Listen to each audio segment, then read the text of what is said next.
Salut à tous et bienvenue sur Nullius in Verba en partenariat avec 5seconds.fr. Dans cette vidéo, on reste sur les basiques et on va voir comment faire un call.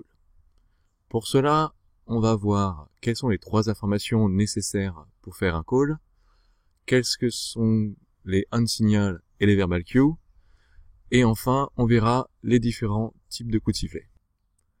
Un arbitre sachant siffler sans son sifflet est un arbitre qui...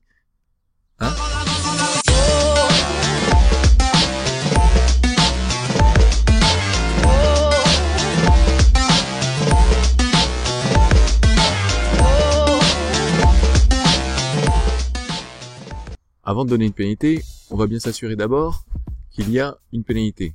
Pour ça, 3 informations sont nécessaires. Sans une de ces informations, on ne peut pas faire le call. Ces 3 informations sont l'initiateur, l'égalité et impact. Donc, qui est l'initiatrice du blocage? Le blocage est-il légal? Et quel est l'impact de ce blocage?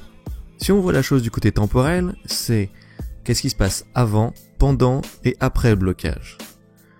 Notamment, c'est pour cela qu'on ne pourra pas juger d'une faute par rapport à une photo, car elle ne représente qu'un seul temps par rapport aux 3 nécessaires. La WFTDA donne la définition exacte de l'initiateur d'un blocage. Et dans cette définition, plusieurs mots clés sont à souligner. Tout d'abord, le plus important, c'est que l'initiateur est celui qui make contact, donc celui qui fait le contact. On ne parle pas de volonté ou de priorité, on peut résumer seulement à celui qui fait le contact physique. Cette définition est précisée dans la section Blocking 4.1.1.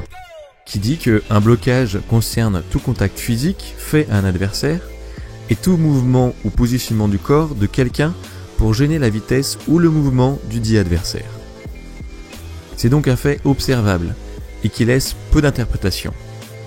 Ensuite, il y a une précision que l'on retrouve dans le point 4.1.1.6 Contact made to teammate is not blocking, sur le fait que ce contact est sur une opposante. Ça paraît logique, mais dans certains cas de figure, il est bon de se rappeler qu'un contact entre 2 teammates ne peut pas être considéré comme un blocage.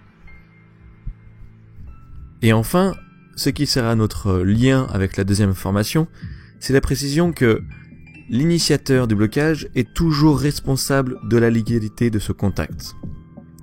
L'initiateur sera toujours responsable de la légalité. En d'autres termes, si l'action est illégale, l'initiatrice sera la personne qui devra purger un passage en prison. Revenons d'abord sur une partie importante, qui est faire le contact. Cela paraît simple au premier abord, et l'est dans la majorité des cas, mais peut-être un peu plus compliqué dans certains cas. Prenons par exemple le cas d'une joueuse noire, qui pousse une de ses coéquipières sur une adversaire blanche. Imaginons que le contact est illégal et fait tomber la joueuse. À qui revient la pénalité? Qui est l'initiatrice? Est-ce que c'est la bloqueuse de gauche, qui avait la volonté de faire ce contact en poussant sa coéquipière, ou est-ce que c'est la bloqueuse de droite, qui est rentrée en contact avec l'adversaire et qui aurait pu le faire légalement si elle n'était pas tombée? La réponse à cette question dans cette vidéo juste ici. Tu peux cliquer, t'as le droit de revenir après. Et si tu peux pas cliquer, genre t'es sur un portable, je l'ai mis dans la description aussi, s'il y a un peut-être. Prenons maintenant un autre exemple plus difficile car sujet à interprétation. Une jammeuse arrive dans le pack avec une vitesse plus importante que les bloqueuses. Il y a un espace à l'intérieur près de la ligne et va donc essayer de profiter de ce passage. Mais au dernier moment, la bloqueuse adverse referme cet écart, le contact est inévitable. Qui est l'initiatrice de ce blocage? La jammeuse, car elle avait la vitesse et est rentrée dans la bloqueuse à l'arrêt? Ou la bloqueuse, car elle s'est déplacée dans la trajectoire de la jammeuse? Encore une fois, la vidéo avec la réponse juste là et le lien dans la description si nécessaire. Maintenant qu'on sait qui est l'initiatrice, on va chercher la deuxième information, à savoir la légalité du bloc. Bien sûr, comme tout officiel, vous lisez et relisez encore et encore les règles, donc vous connaissez parfaitement toutes les situations légales ou illégales. Et vous connaissez aussi les pénalités associées décrites dans la section 5. Mais est-ce que vous savez que les pénalités ont un ordre de priorité? Le plus haut étant bien sûr l'expulsion et le misconduct. Ensuite, la faute de sécurité, qui est le high block. On va ensuite prioriser si c'est sur ou en dehors du terrain, puis la zone cible avant la zone utilisée pour bloquer. La victime passe en premier. Et ensuite viennent les autres pénalités sans contact. Cela permet surtout au cas où une action comptabilise plusieurs actions illégales. On ne va pénaliser qu'une faute par action. Donc si une bloqueuse fait un high block avec son coude à l'extérieur du track en étant à terre, on pénalisera que pour le high block. Bon, dans ce cas-là, on risque aussi de mettre tout simplement une grosse misconduite et d'expulser les joueuses. Et enfin, on va déterminer si l'action illégale doit être pénalisée ou non par rapport à son impact. Une ancienne définition qui, bien que maintenant elle ait disparu de glossaire, a elle aussi plusieurs mots clés intéressants. Tout d'abord, la précision que l'impact peut être sur la sécurité, mais aussi sur le gameplay. C'est-à-dire soit un risque physique pour les skateurs, soit un avantage pris dans le jeu. La deuxième précision intéressante est que cet impact est mesurable ou observable. Il peut donc être jugé par rapport à des faits. Voilà donc les 3 piliers nécessaires pour faire un call. S'il vous en manque un, vous ne pouvez pas faire le call. Même dans un cas où l'intention peut jouer sur la pénalité, si on a un doute, on doit présumer l'intention comme légale. Mais une fois qu'on sait qui était l'initiatrice, qu'on sait que c'était illégal et que l'impact agissait sur le gameplay ou sur la sécurité, on va faire le call pour diriger la joueuse vers la box. Pour cela, vous devez connaître parfaitement 2 documents, les hand signals et les verbal cues. Le premier, les hand signals, va associer tout un tas de gestuels correspondant soit à des pénalités, soit à une communication. Cela permet de communiquer visuellement avec tout le monde. Oui, car on fait des calls pas seulement pour les joueuses, on les fait aussi pour les NSO, pour les benches, pour le public, enfin bref, pour tous ceux qui sont présents sur le match. Le deuxième document, les Official Verbal Cues, va lui préciser les standards utilisés afin que chacun sache de quoi on parle.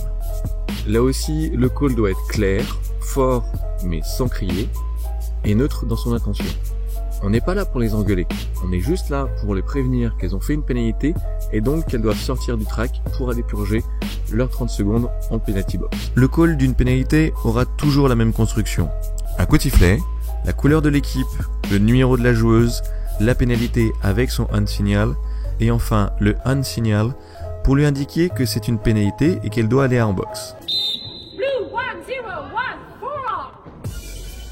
Il y a plusieurs petits trucs pour réussir à s'entraîner à ça. Premier truc, tu peux déjà refaire ta déco de tes toilettes avec les documents de la WFTDA, histoire qu'à chaque passage, t'en profites pour réviser. Le deuxième truc, c'est pour pratiquer aussi, tu peux le faire dans la rue avec les voitures. Les voitures ont des couleurs et ont des numéros. À toi après d'inventer des calls à chacun. Tu peux aussi te faire des cartes avec d'un côté des pénalités et de l'autre des numéros avec des couleurs. Et tirer une carte au hasard de chaque tas et faire le call en fonction. Le coup de sifflet pour une pénalité est relativement simple, mais il existe tout un type de coups de sifflet qui permettent d'indiquer, selon l'instant du match, différentes informations. On va d'abord avoir le coup de sifflet du Giant Timer. Celui-ci est précédé par l'avertissement qu'il reste 5 secondes. 5 seconds. Ensuite, le coup de sifflet suivant donne le début du jam. Un coup de sifflet qui se rapproche du coup de sifflet du Giant Timer, mais qui sera un tout petit peu plus long, sera lui pour donner une pénalité.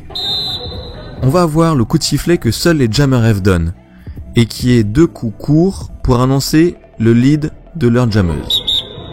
4 coups de sifflet signalent globalement on arrête, et qui vient en fin de jam ou en cours de 30 secondes pour annoncer un time out. Pour qu'il soit mieux entendu en fin de jam, il est répété en 3 salves successives. Les autres arbitres répéteront une de ces salves. Mais la fin exacte du jam sera sur le 4e coup de sifflet de la première salve. Et enfin, le coup de sifflet long que l'on appelle roulant. Il va servir pour annoncer la fin des time-outs ou la fin de chaque période. Voilà, vous savez maintenant quand et comment siffler une pénalité. Les réflexes de savoir qui est l'initiatrice, quelle est l'égalité et quel est l'impact avec le bon signal et le bon verbal cue viennent naturellement avec la pratique. J'espère que cette vidéo vous aura été utile. N'hésitez pas à me faire votre retour dans les commentaires. En attendant, je vous remercie d'avoir suivi cette vidéo et je vous rappelle que le savoir dans le derby, c'est comme cette vidéo, ça se partage.